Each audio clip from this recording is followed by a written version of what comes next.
FearnutZ, it's a show where two guys talk to you.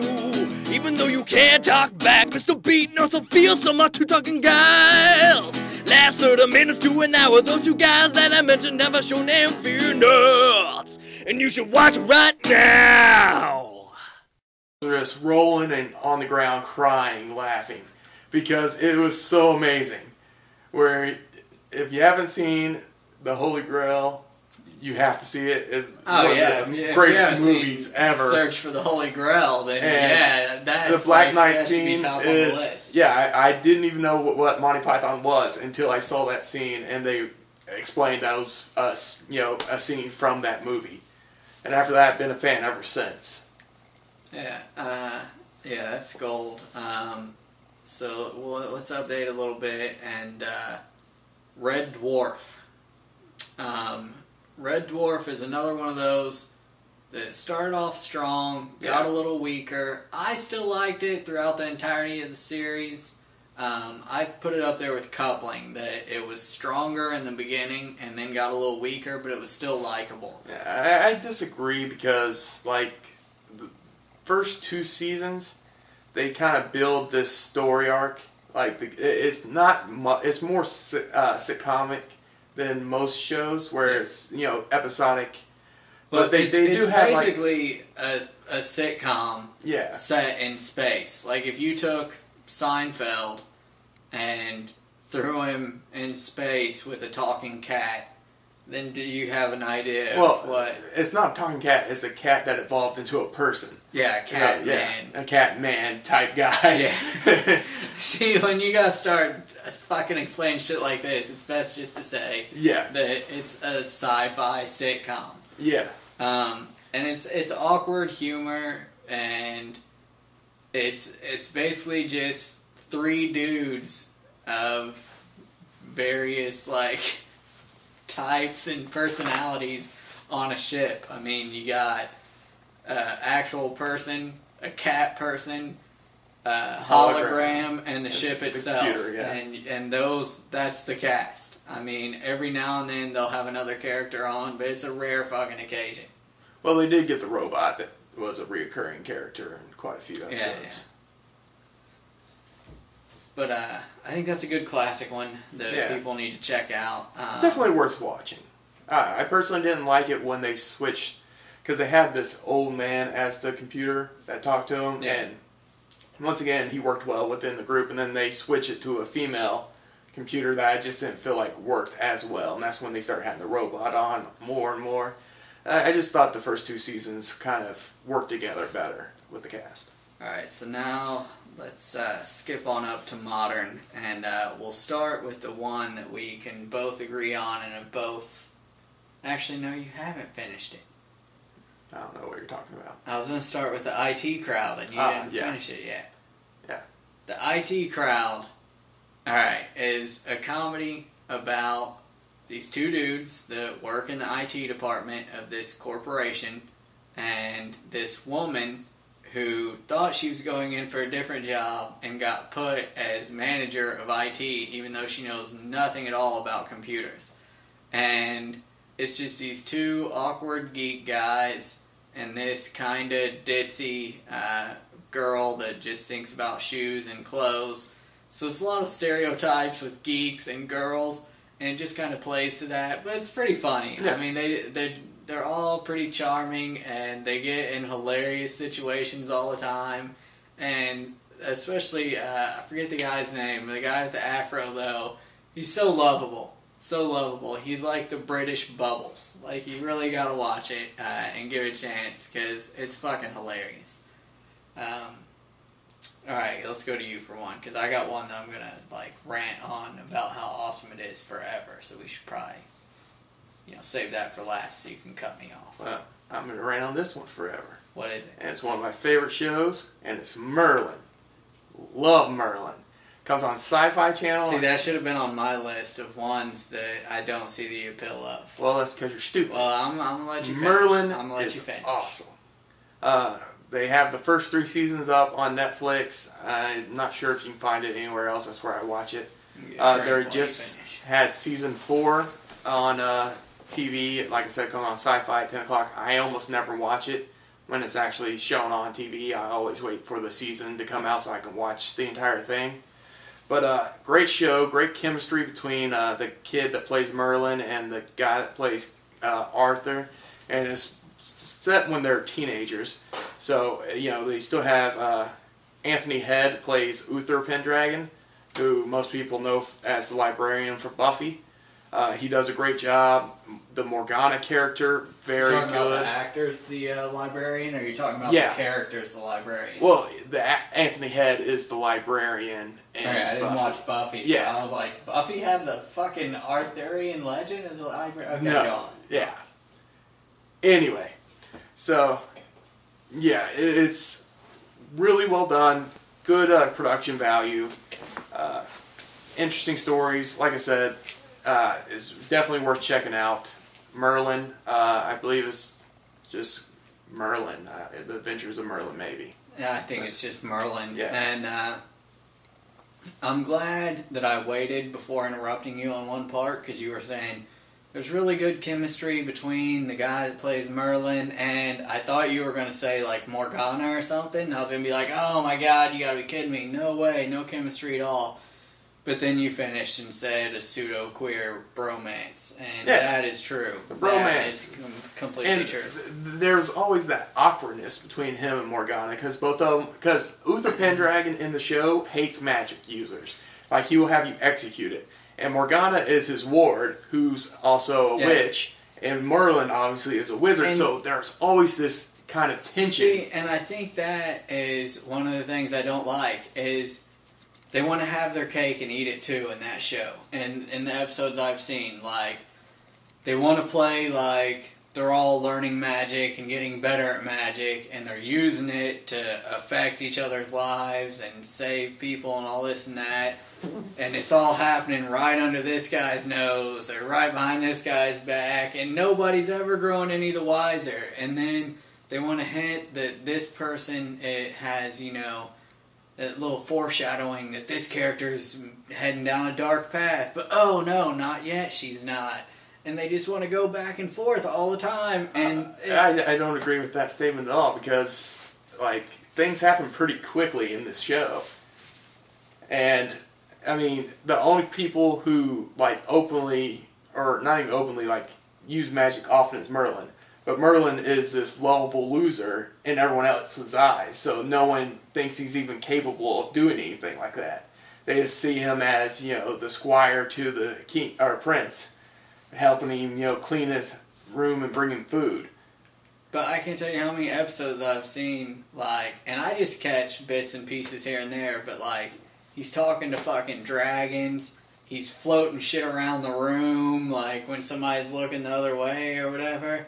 No, you can't get away with all that shit for that long and nobody being any the wiser.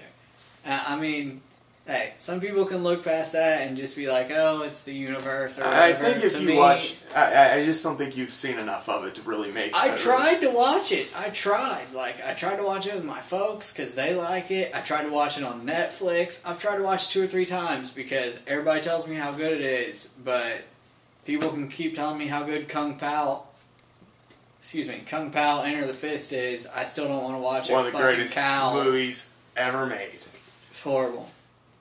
Your clothes are blue. It's stupid. It's amazing. It's one movie that you're going to watch and British shows. But then you watch it again. What's another one? So good. Kung Pao's awesome. That's not British. Okay.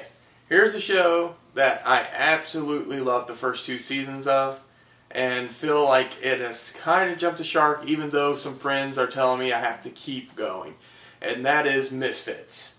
Misfits is this awesome show about these kids who, the storm goes through England and kind of gives everyone, or a few people, superpowers. And it's about these group of juveniles who kind of grow close together because in the first episode, this isn't really a spoiler, they're a probation officer, I believe what he was. Basically, he kind of gets a superpower that causes him to go fucking insane. So he's trying to basically kill him, and they end up killing him, but because they're criminals there doing community service, and he's a probation officer. Just completely ruined the first episode for him. Well, I'm trying to set up why it... Well, you should, you could have been a little more vague. You could be like, well, this event happened, they get superpowers, and it's basically about how these typical teenage delinquents would deal with getting superpowers. Picture Smallville, and instead of good old boys, you got inner city youths. And all with British accents. Most of them use their powers only for selfish reasons. And some of them have the worst powers in the history of the world. I'm talking about, of course, the hot chick whose power is awful. Don't divulge it. But here, now Misfits is one that I haven't watched the second season yet. I've only watched the first season.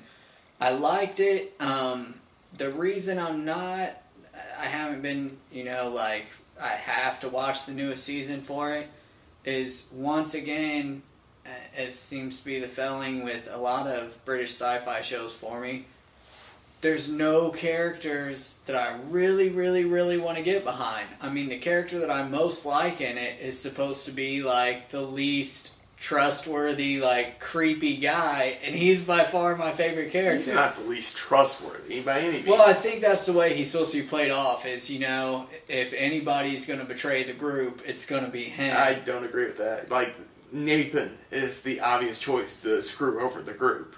Because he's the asshole. I thought he was the affable idiot. He's the Merlin of the group. No. No one likes Nathan. He's the asshole. Like I said, Well, and he's I compare him to that guy from Torchwood. Like, he's the asshole, and thankfully they don't try and play him up as, like, a super badass or anything that I've seen. But, like, I can't relate, because, if we had some guy, like, in a group of ours that just sucked like that all the time, we would just tell him to leave before we kick his ass. Well, that's why I brought up what happened in the first episode, because that forces them to kind of form this bond together, because they have this secret they have to, trust each other to hide. It forces them to kill him, is what I would do. Well, I don't. But anyway, yeah. So, going into the third season, one of the main character ends up leaving in this. They have, like, these episodes in between that are really hard to find, but you can read synopsis on. And it basically connects one season to the next.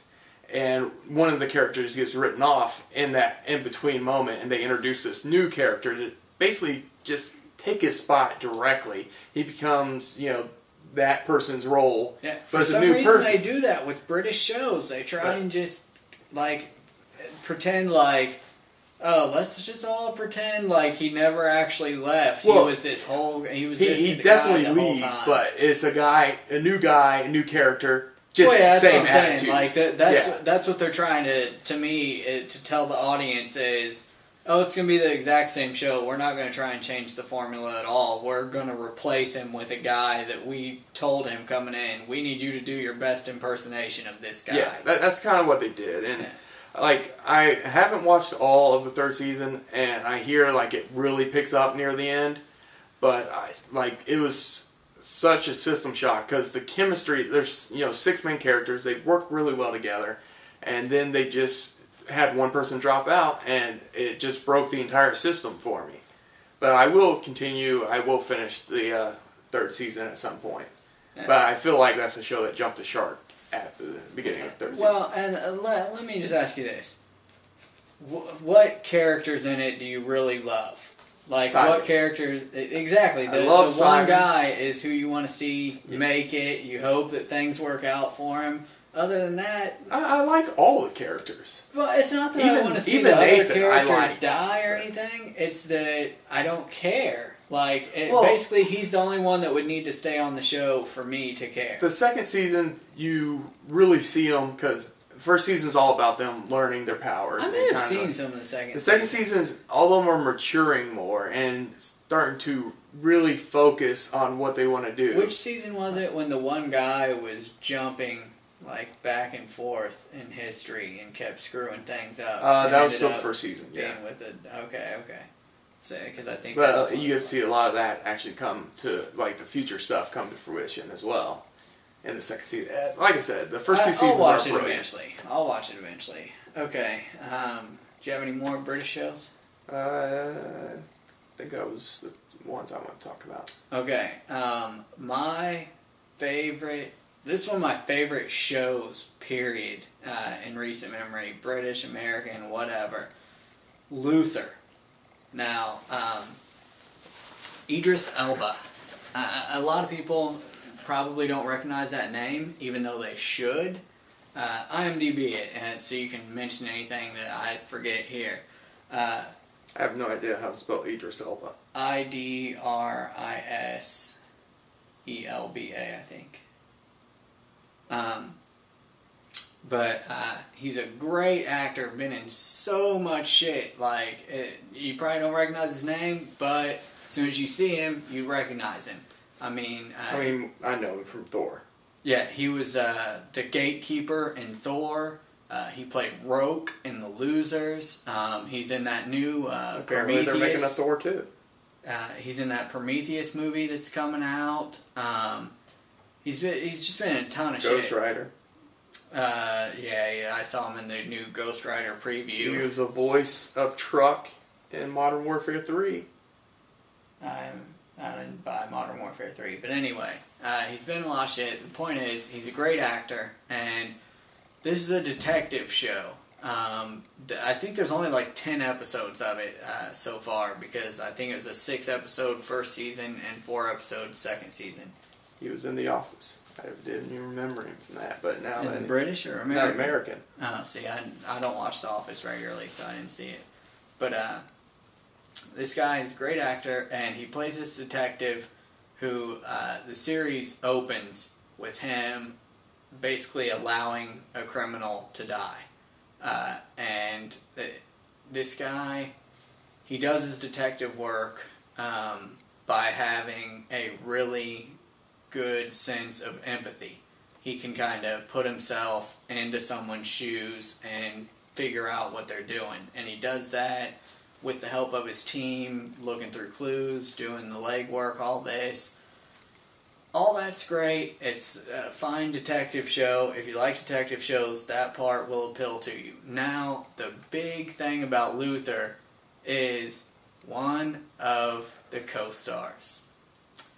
Early into the series, this psychopath comes in, who happens to be a very cute little British redhead, who develops a crush on Luther, and he spends his time trying to put her in prison, while she spends her time trying to avoid prison, while helping Luther with his own life, and working through his own issues. And they both want to help each other, but have different methods. Like, he thinks that she needs to atone for these crimes he believes she's committed and needs to get psychiatric help. She thinks that he needs her to help him through his own mental issues and her assistance with things that he needs to get done but can't because of the restrictions of his position. And it just is so fucking amazing seeing these two work together and shit and work against each other, and it's just awesome. Like, if you haven't seen it and you want something to do for a day or over a weekend, basically you're talking 10 hours to watch this series, and I guarantee you will not regret watching this series. Now, that being said, we're going to do it quick because we're probably way over time on this. Yeah, we're probably running pretty late. Yeah, we're going to quickly cover 3 that didn't follow, or 4 that didn't follow or fall into either Canadian or British.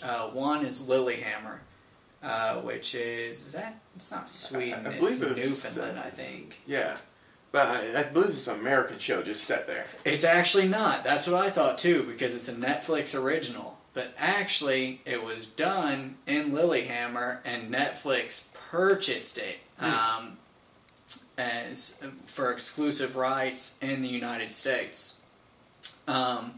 It's got Steve Van Zandt, who played not Paulie, but damn it, I can't remember his name in The Sopranos. That's gonna bother me. Yeah. he played the guy that owned the Bing in The Sopranos, and he basically is this mobster that got put in witness relocation and requested to go to Lilyhammer. And it's just kind of this, you know, fish out of water story with this mobster who is used to this lifestyle and trying to do right and just trying to get things done his usual way. And it's one of those shows that's not for everybody. I would not recommend this for everybody. Basically, watch an episode or two.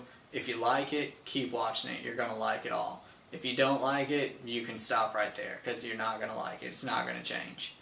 And then we're going to cover 2 Asian shows real quick. Ninja Warrior and MXC, Most Extreme Elimination Challenge.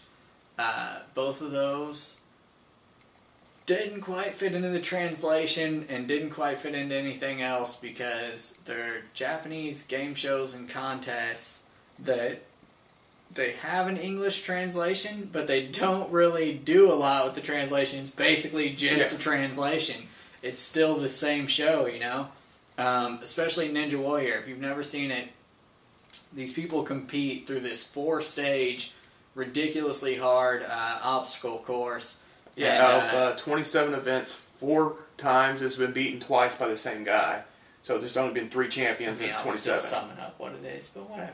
Well, you said it's very difficult, so I just wanted to It's add very in. difficult, and its contestants range from a gas station attendant or a guy that works in a shoe store to like actors and action stars and shit like that. Even athletes, like Olympic athletes, have competed. And it's mainly like Japanese and Southeast Asian competitors, but they get Americans, they get Europeans, they get people from all over competing. And you don't really get anything. You get the title of Ninja Warrior. And all these people are just competing to see if they can do it. And it's just amusing. Well, I'm sure you get endorsements and stuff. Like, I know there's American Ninja Warrior now, which the goal of that is to send our best over there to compete at the actual mountain of Doriyama. And if you win that, basically you get like a $500,000 K-Swiss endorsement deal if you're the first American Ninja Warrior. So I'm sure there's something similar to that, but yeah, it is more about the pride of being the one to be victorious. Yeah, and I mean, it's huge thing. So I'm sure they get endorsements outside of whatever they win there too. But the only like guaranteed prize you get that I've ever heard of is just the title of Ninja Warrior. Like, they're like, here's a trophy, congratulations. And you would just be pumped because there's only like 4 people in the entire world that can say they've won that. Last one, and people are going to argue about me throwing this in, but I'm going to anyway. Pride Fighting Championship. People are going to say, you know, that's a sport, it doesn't belong in here. Here's why it belongs in there. The commentators. We, over here, we don't have commentators on UFC or anything that rival the chemistry and the entertainment of Boss Rutan and the fucking Fight Professor. Stephen Quadros. Yes, and the problem is that Stephen Quadros is the Fight Professor. That means he knows a great deal about fighting. He knows every single move. And then you have Boss Rutan, who's one of the all-time greatest fighters, therefore also very knowledgeable about fighting. Where in America we have Joe Rogan, who trains Brazilian Jiu-Jitsu, big fan of the sport, great ambassador for the sport, but is a comedian, not a fighter, doing color. And then we have Goldberg, who's has a fucking the personality idiot. of a fucking cardboard And he's been box. doing this for 10, 15 years. He doesn't know shit about fighting. They call shit wrong all the time. Rogan has admitted publicly to being high half the time when he's announcing. Like, Rogan, as a comedian, as a host of Fear Factor, I personally don't like the guy. I think he comes off as a douche. I like Rogan. But, I'm not going to just sit here and personally attack the guy. I don't know him. That's just how he strikes me. He strikes me as he would be kind of a douche. But the fact is, if anybody saw or heard Boss Rutan and Quadros, they would be like, get the fuck rid of those two and get Rutan and Quattros in here right fucking and now. The issue is, I'm pretty sure Steven Quattros kind of burned like every bridge that he had. You can still see Boss and all his greatness on MMA Heat, I believe it's called, or MMA Live. Boss has a couple of things that he does right now. He does a couple shows. You can also, I mean, Boss is just one of the most charismatic people on the planet He just seems like a really genuine good dude. And not only that, like, he seems like a fun-loving guy. He knows what he's talking about. I mean, you basically, when these two guys were announcing and doing the commentary, it felt like, you know how when you get together with your group of buddies to watch football or whatever, and you get together with the group that actually watches football and knows what's happening, and you know, you're like, oh, I can't believe you made that call. That's it. These dudes, it was like they were sitting there in your living room with you. They were talking about what was going on. They were shooting the shit. They knew what they were talking about when they were talking about what was going on. Yeah. They were talking about charming and funny shit when they were just shooting the shit. It just worked. It just worked so well. Rogan and that fucking Pud do not work. And when I say that the other guy's the Pud sitting next to Rogan after I just called Rogan a douche 10 minutes ago, then you know I think that other guy's a fucking Pud. Like, that other guy just calls so much shit wrong all the fucking time. All the time. Like, I've seen him fucking, like, in slow motion replays. I saw this one guy, I forget which fight it was, he got dropped by a fucking knee or something, and then on the way down, caught a couple, like, straights and hooks. This fucking asshole's like, oh, yep, you see that hook right there is what put him out. The guy was fucking limp, like, eyes rolled back in his head, fucking timbering over from the fucking knee or kick or whatever, and he's like, oh yeah, that hook's what got him. No, it's not, you stupid prick. I hate that guy. What's his name? Goldberg. I'm gonna find his Twitter account and just flame the shit out of him. I'm probably not. It's a lot of work. But I would if I felt like it. Alright. Well then. Why'd you get me on that rant? We're probably going to trim that down. Bring up that rant, but no. Yeah, I'm sure it's fine. Once again, this has been the FearnutZ Hour, like always. Oh, wait. We forgot to tell people the good news. Last week we got followed by Silva. We were pumped to announce that. Vanderlei Silva, who, once again, tied to the Pride Fighting Championship. Watch the best of Vanderlei. It's all going to be set in Pride, where he was amazing. Yeah. Amazingly dominant for like 5 years. Yeah. I actually used to prefer Pride over UFC. Oh, yeah. Pride was way better. Yeah. But anyway, we're getting distracted again. God, we did that a lot today. So anyway, this week, I don't know how many of you watch Attack of the Show on G4, but we love that show. We try to watch Attack of the Show every day, and try and watch X-Play too. Yeah. Although we're honestly more try to watch Attack of the Show than X-Play, because basically X-Play just makes us want to buy too many games, and Attack of the Show is more entertaining. I don't feel it's more entertaining, but yeah, I can't afford to buy it. I will go ahead and just say outright, Kevin Pereira, charismatic son of a bitch. Kevin Pereira is a guy that you want to hate, but you can't. He's so fucking lovable. I don't know why you want to hate him. He's too good looking. He is a handsome son of a bitch. He's too good looking of a man. I like Sessler. Oh, Sessler. Sessler's like the coolest dude. I've met him several times in person. Yeah, Sessler seems like he'd be a cool dude. Like, he'd be a nice dude. But Pereira just seems like a funny fucker. Like, if I was going to hang out with one and have the other, pick me up from the airport, I would hang out with Pereira, and Sessler would be the guy that I could count on to get me from the airport. And, both are good friends. They just have different qualities. Anyway, we're getting way off topic. Attack of the Show. God, that's happening to us a lot today. Alright, so Attack of the Show. Twitter wall. There's a Twitter wall on Attack of the Show where people come in and leave funny comments. And then, every once in a while, they will read some lines off the Twitter wall. Ones that they think are funny or apply to the day or whatever. And sometimes they give away prizes as that. But that was not our motivation. Yeah. Our motivation was just to contribute to the show. So, Fearsome, Do you remember your quote? Oh, fuck, I'm not going to read that off. I'm not pulling up Twitter to read that off. Anyway, we got on there in the episode where... the Nerdist channel.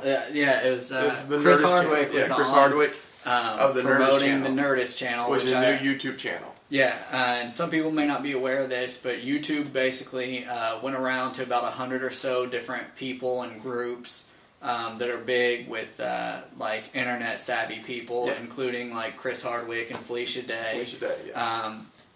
And Weird got Al. them to, and Weird Al has a show now. I think Weird Al's is actually on Nerdist though. It may be. I think it is. I got Nerdist subscribed. I'll have to pull it up because I know I watched the Weird Al one, and I think it's on there. But anyway, so basically they are going to start delivering what they consider kind of premium channels on YouTube, where they have specific content that's just exclusive to YouTube, including Geek and Sundry from Felicia Day and Nerdist from Chris Hardwick. And Hardwick was on there promoting it and was kind of reaching out to the community for ideas. And so we sent in some ideas, and were featured on the Twitter wall because of it on Attack of the Show. And then the Nerdist channel actually messaged us to get some more input and ideas. So if we get featured, or if they make a show inspired of our ideas on the Nerdist channel, that will be awesome, and we will totally gloat about that to everybody basically we see. Yeah. So yeah, look forward to that in your face. Hitting the big time. Making connections. Yeah. Alright, now we can close out. Okay. We need to. So, like always, friend us on Facebook, follow us on Twitter, and subscribe to our YouTube channel. Let's get our views up, because they're sitting around like 100 now. Let's get more than that. Yeah. You guys gotta do your part. You gotta, spam this to people. And we left at what was originally an April Fool's joke that we put up as episode 6, or a preview of episode 6. And it was actually just a little April Fool's joke we did for friends and family. We left that up so you can still enjoy that and send that to your friends. So, yeah, definitely get the word out. Alright, signing off.